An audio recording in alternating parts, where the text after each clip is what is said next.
Hello everyone. In this video we are going to know about various kinds of notations that are used in quantum computing. Basically how we can represent a qubit and what is a Dirac's Bra-Ket notation and what is the basis on which how we define a qubit in form of a matrix and what is its relevance. So what is a Bra-Ket notation?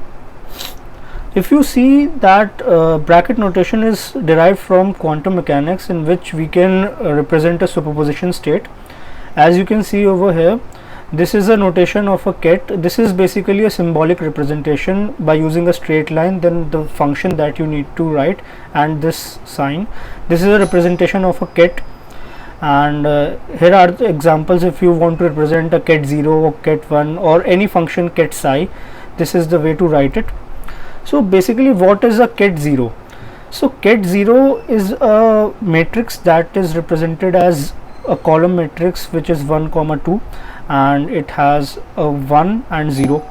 Same as that a ket 1 is represented 0 1, and any ket psi, any function is represented as alpha and beta, where alpha and beta are basically the probability factors that were shown in the superposition state in the earlier video.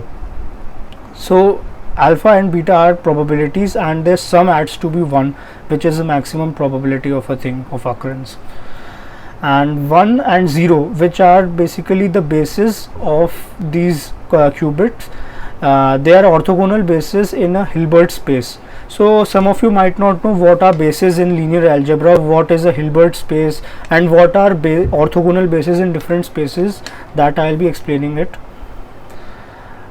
On coming to Bra notation, that is represented in a opposite form of a ket, which is a transpose of a complex conjugate or a adjoint of a matrix, that you might have learnt in your high school mathematics. What is an adjoint? Adjoint we find in a matrix when we need to find the inverse of a matrix. For example, if we have a ket or a matrix alpha beta, which is a column matrix, and if we want to find the Bra notation of it, which is a conjugate transpose of that particular matrix, it is also represented in a direct form by using this symbol which is called as a dagger. So a Bra notation, notation with a complex conjugate transpose and a dagger, these all notations are the same things. And if we want to represent the a dagger of this particular matrix, then alpha and beta's complex conjugated represented by a star and they are transposed, so this column matrix becomes a row matrix.